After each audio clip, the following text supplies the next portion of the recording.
नाज़रीन गिरामी अस्सलामु अलैकुम वरहमतुल्लाहि वबरकातुहू। सीधी बात के ताज़ा तरीन प्राइम टाइम में आप लोगों का इस्तकबाल है। नाज़रीन गिरामी, मैं अंसार अज़ीज़ नदवी इस वक्त आप लोगों के सामने कुछ अहम तरीन ख़बरें, कुछ वायरल वीडियोस और कुछ तनकीदी तज़किये लेकर के हाज़िर हुआ। तफसीलात में जाने से पहले आप लोगों से जो दरख्वास्त होती है उस पर तवज्जो करने की अपील करूँगा।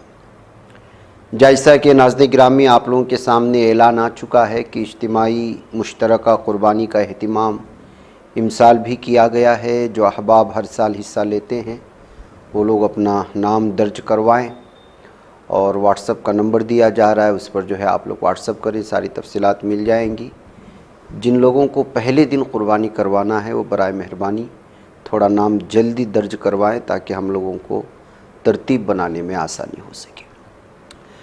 आइए नाज़रीन गिरामी ख़बरों की जानिब बढ़ते हैं और ख़बर हैदराबाद से आज जो आई है बहुत ही अफसोसनाक आई है। पुराने शहर के इलाके गुलजार हाउस में आज एक इमारत में ऐसी खौफनाक आग भड़क उठी कि जिसमें एक ही ख़ानदान से 17 अफराद के हलाक होने की ख़बरें आ रही हैं। एक बहुत बड़ा जो है एक हादिसा पेश आया आज सुबह के वक्त में। आज इतवार सुबह जब 6 से 5:30 या उससे कुछ आसपास का वक्त था, उस वक्त जो है ये मामला पेश आया जिसमें 6 अफराद ज़िंदा झुलस करके हलाक हो गए। महलूकीन में 2 छोटे बच्चे, 4 ख़वातीन हैं। कई अफराद बेहोश पाए गए हैं।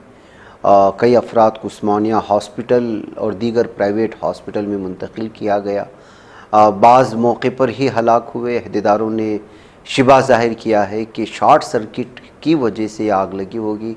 बाज़ लोग एसी में शॉर्ट सर्किट होने की वजह से आग भड़कने की बात कही है।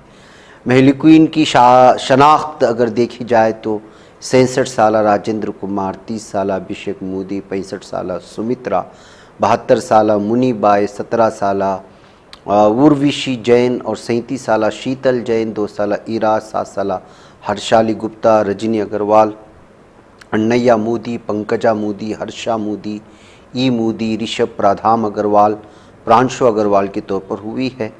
वह कई इस वक्त जो है disaster response and east protection agency Hydra की डिज़ास्टर रिस्पांस फोर्स टीमों ने पूरी तरह से कोशिशें की, लेकिन जाहिर सी बात है कि आग बहुत ज़्यादा भड़क चुकी थी जिसकी वजह से ये बहुत बड़ा हादिसा पेश आया। इस मौके पर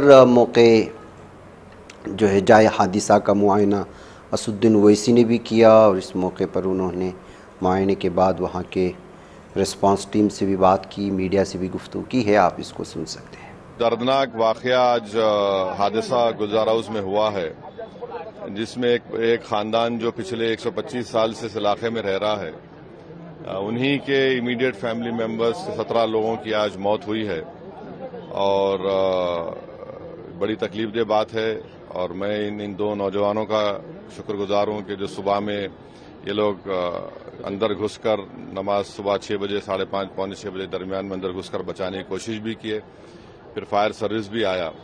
मगर अफसोसनाक बात है और हम ताज़ियत पेश करते हैं उनके ये डिसीज फैमिली मेंबर्स के लिए। गिरामी इस वक्त ईद कुर्बान की आमद है। गौरक्षक नामी जो है दहशत गर्द कहें या फिर जो है हिंदुत्व के नाम पर दहशत फैलाने वाले भी अब पूरी तरह से जो है वो अलर्ट हो जाते हैं।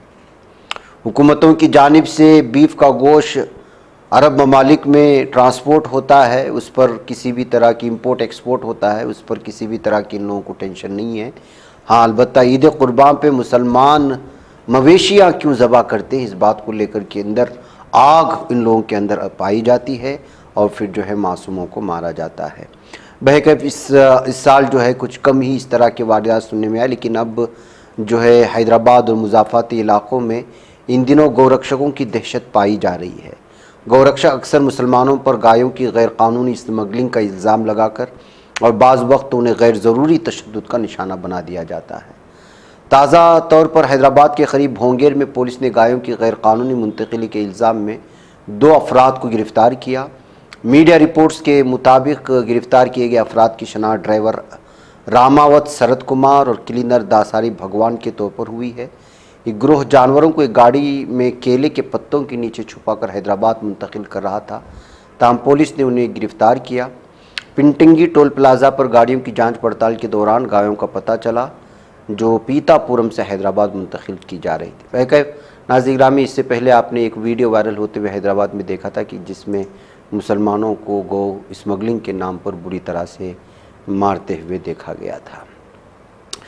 कॉलेज के एक तालिब इल्म को जासूसी और पाकिस्तान को हसास मालूमात फराहम करने की शिबा में हरियाणा से गिरफ्तार कर लिया गया है, जिसकी शनाख्त देवेंद्र सिंह के तौर पर हुई। देवेंद्र सिंह को सोशल मीडिया के जरिए हिंदुस्तानी फौजी अड्डों और कौमी सलामती से मुतालिक हसास मकामात की तस्वीर और वीडियोस पाकिस्तान को भेजता हुआ पाया गया। हरियाणा में गुज़श्ता 3 दिनों में जासूसी के इल्ज़ाम में ये दूसरी गिरफ्तारी है, जबकि हिंदुस्तान और पाकिस्तान के दरमियान कशीद के दौरान लगातार इस वक्त जो है गिरफ्तारियां जारी हैं। जबकि ये 2-3 दिन पहले की खबर है जो इस वक्त सामने आई, तो आप अंदाज़ा लगा सकते हैं कि किस तरह अंदरूनी सतह पर भारत को खोखला करने के लिए गैर मुस्लिम जो है वो बड़े पैमाने पर जासूसी के इल्ज़ाम में गिरफ्तार हो रहे हैं। और मीडिया को भी गुस्सा नहीं आ रहा है और ना ही भगवा तंजीमों को गुस्सा आ रहा है, जो लोग छोटी छोटी बात पर मुसलमानों को जो है बुरा भला कहना शुरू कर देते हैं और पूरी कौम को मुल्जिम साबित करने की कोशिश करते हैं। यहाँ तो हर दिन अलग अलग कौमों के नाम सामने आ रहे हैं, लेकिन किसी को भी गुस्सा नहीं आ रहा। नाज़रीन गिरामी, उधर देखिए, अशोका यूनिवर्सिटी के प्रोफेसर अली खान महमूद आबाद को गिरफ्तार कर लिया गया है। ऑपरेशन सिंदूर पर तबसरे से जुड़ा हुआ मामला है। इनकी गिरफ्तारी के बाद सोशल मीडिया में लोगों ने तबसरा करना शुरू कर दिया कि जो एक प्रोफेसर को जो है उनके तबसरों पर गिरफ्तार किया जा रहा है, लेकिन यहाँ पूरी फ़ौज की तौहीन की जा रही है और अलग अलग तरह के सवालात खड़े किए जा रहे हैं बीजेपी के लोगों की जानिब से। उन लोगों के खिलाफ कार्रवाई कब होगी? अशोका यूनिवर्सिटी के प्रोफेसर अली खान महमूद आबाद को पाकिस्तान और मकबूजा कश्मीर में मुकीम दहशतगर्द ग्रुपों के खिलाफ हिंदुस्तान के ऑपरेशन सिंदूर के बारे में सोशल मीडिया पर उनके रिमार्क्स पर गिरफ्तार किया गया। इनके वकील ने भी स्क्रोल से तस्दीक की कि महमूद आबाद को पुलिस ने अपनी तहवील में ले लिया है।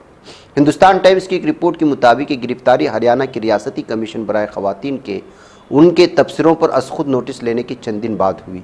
एक नोटिस में कमीशन ने कहा कि उनके रिमार्क्स ने हिंदुस्तानी मुसल्लह अफवाज में ख़वातीन अफसरान को नुकसान पहुँचा, फ़िरक़ावाराना फसाद को हवा दी।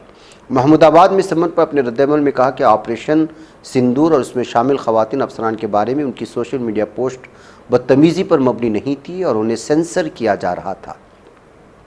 एक्स पर जारी करदा एक बयान में प्रोफेसर ने कहा, नोटिस के साथ मुंसलिक स्क्रीनशॉट्स वाज़े करते हैं कि मेरी रिमार्क्स को मुकम्मल तौर पर गलत समझा गया और कमीशन का इस मामले में कोई दायरे इख्तियार नहीं है। ख़वातीन कमीशन एक ऐसा इदारा है जो अहम काम करता है, ताहम मुझे जारी किए गए समन इस बात को उजागर करने में नाकाम रहे कि मेरी पोस्ट ख़वातीन के हुकूक़ के मुनाफी है या किस तरह कानून के ख़िलाफ़ है। महमूदाबाद ने कि उन्होंने इस बात की तारीफ़ की है कि कर्नल सूफिया कुरैशी विंग कमांडर दियो मिका सिंह को हिंदुस्तान के तनव्वुर की नुमाइंदगी के लिए प्रेस कॉन्फ्रेंसिंग के लिए मुंतखब किया गया था। मैंने दाएं बाजू के अरकान की भी तारीफ़ की जिन्होंने कर्नल कुरैशी की हिमायत की। उन्हें दावत दी कि वह आम हिंदुस्तानी मुसलमानों के साथ वही रवैया रखें जो रोज़ाना की बुनियाद पर शैतानियत और जुल्म सितम का सामना करते हैं। अगर कुछ भी है तो मेरे पूरे तबसरे शहरियों और फ़ौजियों दोनों की ज़िंदगियों के तहफ़्फ़ुज़ के बारे में थे। मज़ीद है कि मेरे तबसरों के बारे में कुछ भी गलत नहीं है जिसे मुखालिफ कहा जा सकता है, लेकिन जाहिर सी बात है कि आप मुसलमान हों, प्रोफेसर हों, जो आपके पीछे पड़े रहते हैं कि कोई गलती हो या भूल ही हो जाए और कोई ना कोई बहाना मिल जाए आपको जो है वो किनारा करने के लिए, तो जाहिर सी बात है कि ऐसे बड़ी पोजीशन में रहने वाले लोगों को हमेशा से जो है दुश्मनियों की निगाह से देखा जाता है। ऐसे में ऐसी सूरत हाल को पूरी तरह से फ़ायदा उठाने की कोशिशें होती हैं। ये कहते हुए इस वक्त एक मुस्लिम प्रोफेसर की गिरफ्तारी के बाद सोशल मीडिया में हंगामा मच गया है कि जो बराह रास्त तौहीन कर रहे हैं उनको तो गिरफ़्तार नहीं किया जा रहा, जो लोग तारीफ़ी कलिमात भी जो है इस्तेमाल कर रहे हैं तो उनका अलग मतलब निकाल करके, और वो कमीशन जिसका इससे कोई ताल्लुक़ नहीं है उसकी सिर्फ शिकायत पर गिरफ़्तार कर लिया जाता है। तो भारत में नाइंसाफ़ी किस हद तक पहुंच चुकी है और इंतज़ामिया किस हद तक नाइंसाफ़ी पर मबनी गिरफ्तारियां कर रहा है, इस पर जो है वाज़े इशारा मिलता है। कहते हुए इस पर तबसरे शुरू हो चुके हैं। नाज़रीन गिरामी, क्या भारत ने अपना राफेल खो दिया? खबरों के दरमियान क्रैश होने की खबरें हैं जो डिफेंस मिनिस्ट्री में इस तरह की खबर फैलने के बाद जो है वो हलचल मची हुई है। 3-4 दिनों से इस बात पर तबसरे हैं कि पाक भारत कशीदगी और जंगबंदी की खबरों के दरमियान फ्रांस की एरोस्पेस कंपनी डीसाल्ट एविएशन का काफ़ी चर्चा रहा। इस वक्त पूरी दुनिया की नज़र उस कंपनी पर लगी हुई है। दरहकीकत हिंदुस्तान पाकिस्तान कशीदगी के दरमियान राफेल जो फ्रांस की कंपनी है, वो बनाने वाली कंपनी डीसाल्ट एविएशन के शेयर्स जो है वो बहुत ज़्यादा बढ़ गए थे, क्योंकि हिंदू पाक की जंग में राफेल को इस्तेमाल करने की खबरें लगातार आ रही थी और उसी के ज़रिए से हमला किए जाने की भी बातें सामने आई। जाहिर सी बात है कि जब जंग में इतने बड़े पैमाने पर जो जंगी जहाज़ों को इस्तेमाल करते हैं और जो जंगी जहाज़ इसमें कामयाब होते हैं, उनकी मार्केट अचानक बढ़ जाती है। कंपनी का स्टॉक 2025 में अब तक 63% से ज़्यादा बढ़ चुका है, ताहम अब इसमें बड़ी कमी देखी जा रही है। अचानक जो बढ़ा था उसमें कमी आना शुरू हो गई। और कमी क्यों हुई? वजह उसकी यह है कि खबर यह आई कि एक तैयारा उड़ा और वो फिज़ा में क्रैश हो गया। जाहिर सी बात है कि अगर एक जंगी तैयारा फ़िज़ा में क्रैश होने की खबरें आती हैं, अब वो तस्दीक शुदा तो नहीं है और ना इसमें कोई ऑफिशियल रिकॉर्ड मौजूद है और ना ही फ़ौजियों की जानिब से कोई ऑफिशियल इस सिलसिले में बयान सामने आया है, लेकिन जाहिर ही किया जा रहा है। इसलिए कि कल भी राहुल गांधी ने जो सवाल पूछा था कि कितने तैयारे ज़ाये हुए, तो शायद कहीं इसकी तरफ इशारा तो नहीं है। ये कहते हुए बहुत सारी बातें कही जा रही हैं।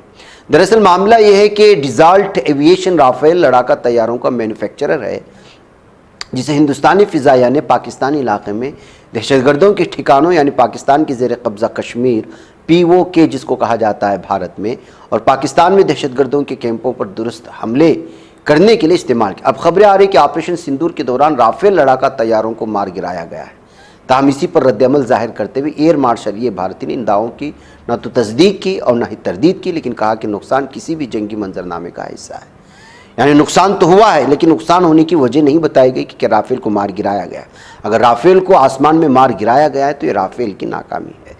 तो ऐसी सूरत हाल में जाहिर सी बात है कि उसको जिस बड़े पैमाने पर देखा जा रहा था कि उसको निशाना नहीं बनाया जा सकता और वो एक मजबूत जंगी तैयारा है, तो ऐसी सूरत हाल में जो दावे हैं वो खोखले साबित होंगे। जैसे ही खोखले साबित होंगे तो मार्केट में उसकी जो है वैल्यू भी नीचे गिर जाएगी। ऐसी ही राफेल का जो है भारत और पाकिस्तान की जंग के दौरान राफेल को मार गिराने की खबरों ने इसके हिस्से में बहुत ही ज़्यादा कमतरी लाई है। इस तरह के दावे हो रहे हैं। लेकिन उधर नाज़रीन गिरामी, पाकिस्तान को वो सबक सिखाया जो उसने दहाइयों से नहीं सीखा। फ़ौज ने ऑपरेशन सिंदूर पर नया वीडियो जारी करके इस बात का दावा किया है। फ़ौज ने अपने वीडियो में कहा कि मंसूबा पहलगाम दहशतगर्दाना हमले के बाद शुरू हुआ, गुस्सा नहीं लावा था, दिमाग में बस एक ही बात, अब की बार सबक ऐसा सिखाएंगे कि उसकी नस्लें याद रखेंगी। ये बदले की कार्रवाई नहीं, ये इंसाफ था। 9 मई को रात के करीब 9 बजे जिस दुश्मन की पोस्ट ने जंगबंदी की खिलाफ वर्जी की, उन सभी पोस्टों को हिंदुस्तानी फ़ौज ने मिट्टी में मिला दिया। ऑपरेशन सिंदूर सिर्फ एक कार्रवाई नहीं, पाकिस्तान के लिए वो सबक था जो उसने दहाइयों से नहीं सीखा था। मगरबी कमान के ज़रिए जारी किए गए इस वीडियो में जवानों के मोर्टार फायर करते हुए देखा जा सकता है। दुश्मन अपनी पोस्ट छोड़कर भागता हुआ नज़र आ रहा है। ये फ़ौज के जानिब से जाहिर सी बात है कि जारी की गई वीडियो है, जिसकी वजह से जो है इस वीडियो को पूरी तरह से तस्दीक शुदा माना जा रहा है। वह इस वीडियो को शेयर करने के बाद पाकिस्तान इस दावे को किस तरह से जो है पेश करता है वो अलग बात है, लेकिन हिंदुस्तानी फ़ौज की जानिब से इस वीडियो को शेयर किए जाने के बाद फिर से जंग में किस तरह पाकिस्तान को नुकसान हुआ और भारतीय फ़ौज के जवानों ने किस तरह से काम किया, इस बातों को लेकर के लगातार तबसरे शुरू हो चुके हैं। नाज़रीन गिरामी, उधर न्यूयॉर्क में मैक्सिकन बहरिया का जहाज़ ब्रुकलिन पुल से टकराया, जिसकी वजह से 19 अफराद के ज़ख्मी होने की खबरें सामने आ रही हैं। जिसके एक वीडियो भी इस वक्त जो है तुलसी फॉर प्रेसिडेंट ने शेयर किया है। मैक्सिकन नेवी सेलिंग शिप जिसमें 277 अफराद सवार थे, उसमें से जो है पुल से टकराया। ऊंचाई में जब वो जा रहा था तो पुल से टकरा गया। इस हादसे में 19 अफराद के ज़ख्मी होने की खबरें आ रही। यह हादसा हफ्ते की रात को न्यूयॉर्क के ब्रुकलिन पुल के पास पेश आया था। पुल के नीचे से मैक्सिकन बहरिया का एक जहाज़ गुजरा, तभी जहाज़ का ऊपरी हिस्सा पुल से टकराया। जहाज़ के पुल से टकराने के बाद लोगों में अफरा तफरी का माहौल पैदा हो गया और इस तरह से जो है ये हादसा लोगों के सामने आया। उसका मंजर आप यहाँ पर देख रहे होंगे मेरे वीडियो पर। उधर फिनलैंड से खबर आ रही है नाज़रीन गिरामी कि हवा में 2 हेलीकॉप्टर आपस में ऐसे टकराए कि 5 लोगों की मौत हो गई। जी हाँ नाज़रीन गिरामी, ये भी कल हफ्ते को पेश आने वाला मामला है जिससे दोनों गिरकर तबाह हो गए। पुलिस के मुताबिक हादसे में 5 लोगों की मौत हुई। दोनों हेलीकॉप्टर 5 लोग ही सवार थे। फिनलैंड पुलिस के जरिए जारी बयान में कहा गया है कि हादसे में मरने वालों की तस्दीक की जा रही। पुलिस और दीगर हंगामी टीमों ने मौके पर पहुंचकर राहत और बचाव का काम किया था। नाज़रीन गिरामी, इधर मोदी के लिए कहें या फिर जो है हुकूमत के लिए, मरकज़ी हुकूमत के लिए ट्रंप के बयानात दर्द सर बने हुए। कभी एक दावा करते हैं, कभी दूसरा दावा, कभी अपने ही दावे को जो है कमज़ोर करते हुए नज़र आते हैं तो फिर उसी दावे को मजबूत करते हुए।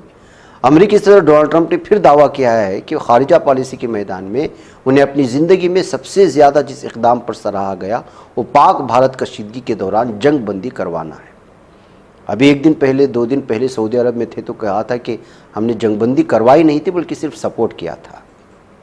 लेकिन जंगबंदी होने से पहले ही इन्होंने ट्वीट करके ये दावा, उस दावे को मजबूत करता है जब उन्होंने कहा कि हमने जो है पाकिस्तान और हिंदुस्तान के दरमियान जंगबंदी होने वाली है, हो चुकी है वगैरह। उन्होंने जुमा को अमरीकी नशरियाती इदारे फोकस न्यूज़ को इंटरव्यू देते हुए कहा कि पाकिस्तान और भारत के दरमियान कशीदगी इस नहज पर पहुँच चुकी थी कि एटमी जंग छिड़ सकती थी। ट्रंप का कहना था कि पाकिस्तानी ज़हीन लोग हैं, वो हैरत अंगेज़ अशिया तैयार करते हैं। उन्होंने हैरत का इजहार किया कि अमेरिका और पाकिस्तान के दरमियान अच्छे ताल्लुकात के बावजूद बाहमी तिजारत बहुत कम है। सदर ट्रंप ने कहा कि इनकी पाकिस्तान से बहुत उम्दा बातचीत हुई। हम पाकिस्तान को नज़रअंदाज नहीं कर सकते क्योंकि ताली दोनों हाथों से बचती है। अमेरिकी सदर का कहना था कि भारत के मामले में तो वो पुरयकीन थे, हम पाकिस्तान से भी तिजारत पर बात की है। पाकिस्तान की ख्वाहिश है कि अमेरिका से तिजारत करें। अमेरिकी सदर ने कहा कि पाकिस्तान और भारत कोई छोटी मोटी नहीं, बड़ी एटमी ताकतें हैं। दोनों एक दूसरे से सख्त नाराज़ थे। अदले का बदला हो रहा था। दोनों मुल्क ज़्यादा से ज़्यादा क़ुव्वत से हमलावर हो रहे थे और बात न्यूक्लियर हथियारों तक पहुंच सकती थी। अमेरिकी सदर ने कहा कि न्यूक्लियर जंग का तस्वुर ही इंतहाई ख़तरनाक और बदनुमा है। ये बदनुमा तरीन चीज़ है जो कभी रोनुमा हो सकती है। उन्होंने इस बात पर अफसोस का इजहार किया कि दोनों ममालिक इसके बहुत करीब थे क्योंकि एक दूसरे से नफरत उरूज पर थी, ताहम अब दोनों फरीक खुश हैं। सिफारतकारी के बारे में ट्रंप ने बताया कि दरहकीकत उन्होंने अपने एहलकारों से कहा था कि पाकिस्तान और भारत को टेलीफोन करें, तिजारत और मुलाकातों का आगाज़ करें। फ़रीक़ों से कहा कि हम तिजारत को बहुत ज़्यादा बढ़ाएंगे। अमेरिकी सदर का कहना था कि वे तिजारत को दुश्मनियाँ ख़त्म करने और अमन कायम करने के लिए इस्तेमाल कर रहे हैं। वो वादों पर अमल करने वाले शख्स हैं। भारत पर तनकीद करते अमेरिकी सदर ने कहा कि भारत दुनिया में वो मुल्क है जो सबसे ज़्यादा टैरिफ लगाता है। उन्होंने दूसरों के लिए कारोबार करना तकरीबन नामुमकिन बना दिया है, ताहम अब भारत भी अमेरिका के साथ टैरिफ 100% कम करने पर तैयार है। ये कहते हुए उन्होंने एक बार फिर जिस चीज़ पर जो है जंगबंदी हुई थी उस बात पर एक बार यकीनी तौर पर या उस पर जो है उन्होंने लगा दिया है। जाहिर सी बात है कि अपोजिशन के तरफ से मोदी हुकूमत पर हमेशा से इल्ज़ाम लगाते रहे हैं कि जो है खारिजा पॉलिसी में हमेशा से भारत को खुद मुख्तार होना चाहिए। तो ऐसे में अमेरिका ने जंगबंदी में क्यों मुदाखलत की और क्यों इस बात को माना गया? पहले कभी तारीख़ में इस तरह नहीं देखा गया। ना इंदिरा गांधी ने कभी तीसरे शख्स की बात मानी थी जो वो पाकिस्तान से लड़ रही थी या जंग हो रही थी या इससे पहले किसी भी मामले में। तो मोदी जो अपने आप को जो है 56 इंच का सीना कहते हैं और फ़ैसला लेने में जो है अलग अलग तरह की, और अब जंगबंदी के बाद या जंग के दौरान पूरा जो है उसका फ़ायदा भी उठाना चाहते हैं। ऐसे में क्यों जो है वो जंगबंदी के लिए अमेरिका के सामने झुके, इस बात को लेकर के अलग अलग तरह के सवालात अपोजिशन उठा रहे हैं। कभी इनकार करते हुए नज़र आए कि ट्रंप ने इसमें कोई किरदार अदा नहीं किया और ट्रंप खुद जो है बाज़ दफ़ा इससे मुकरते रहे और फिर एक लंबे इंटरव्यू में, और वो भी फोकस जो इंटरनेशनल सतह का सबसे बड़ा न्यूज़ एजेंसी और चैनल माना जाता है, उसमें बैठकर के इस बात का दावा कर रहे हैं। तो आप अंदाज़ा लगा सकते हैं कि जो है किस तरह से जंगबंदी के लिए अमेरिका ने हिंदुस्तान और पाकिस्तान के दरमियान में तिजारत को बीच में लाने की कोशिश की है। नाज़रीन गिरामी, माइक्रोसॉफ्ट कंपनी हर कंप्यूटर इस्तेमाल करने वाला इसको ज़रूर इस्तेमाल करता है। इसने किस तरह से गज़ा के मासूम फ़िलिस्तीनियों के कत्ल में बहुत बड़ा किरदार अदा किया है, इसकी कुछ तफसीलात सामने आई हैं। माइक्रोसॉफ्ट ने गज़ा में इस्राएली फ़ौज के लिए अपनी हिमायत का इंकिशाफ किया। यरगमालियों को बचाने की कोशिशों के लिए AI और क्लाउड खिदमात फराहम की। माइक्रोसॉफ्ट ने हाल ही में गज़ा में तनाज़े के दौरान इस्राएली फ़ौज की जदीद मसनूई ज़हानत और क्लाउड कंप्यूटिंग खिदमात फराहम करने में अपनी शमूलियत का इंकिशाफ किया। कंपनी के मुताबिक खिदमात इसराइली यरगमालियों की तलाश और बाजियाबी की कोशिशों में मदद के लिए इस्तेमाल की गई। एक ब्लॉग पोस्ट में माइक्रोसॉफ्ट ने कहा कि उसने इसराइली फ़ौज को सॉफ्टवेयर पेशावराना खिदमात, अजूर क्लाउड स्टोरेज और अजूर ये1 खिदमात फराहम की। मशहूर ज़बान का तर्जुमा कंपनी ने इस बात पर जोर दिया कि उसके पास अहम निगरानी थी। उसने कुछ दरख्वास्तों को मंजूर किया जबकि दूसरों की तरदीद की, मानते हुए कि उसने गज़ा में शहरियों की राजदारी और हुकूक का एहतराम करते हुए यरगमालियों की जान बचाने में मदद के लिए अपने उसूलों पर अमल किया। लेकिन किस तरह से जो है इन यरगमालियों को तलाश करने में मासूम बच्चों की जाने गई, जालिम सेहनी दरिंदों ने जो है निशाना बना बना करके किस तरह से स्कूलों को टारगेट किया, किस तरह से हॉस्पिटल्स को टारगेट किया, इस बात का आप अंदाज़ा लगा सकते हैं। तो मुमकिन है कि माइक्रोसॉफ्ट की ये आई की वजह से ही ये सारी चीज़ें पेश आई होंगी। गज़ा में नस्लकुशी का 590 यानी कि 590 दिन गुजर चुके हैं नाज़िर गिरामी। चंद घंटों में जो जालिम दहशत सहनी दरिंदों ने दरिंदगी की जो हदें की हैं उसमें 100 से ज़ायद फ़िलिस्तीनियों के शहीद होने और हज़ारों लोगों के ज़ख्मी होने की ख़बरें आ रही हैं। मरकज़ी इत्तलात फ़िलिस्तीन की जानिब से अलग अलग तरह की जो है ख़बरें पेश की जा रही हैं, तफसीलात उसमें काबिज़ ज़ालिम दहशत इसराइली फ़ौज की वहशियाना बमबारी में 3 फ़िलिस्तीनी सहाफ़ी और उनके अपने पूरे ख़ानदानों समेत शहीद कर दिए जाने की ख़बरें आ रही हैं।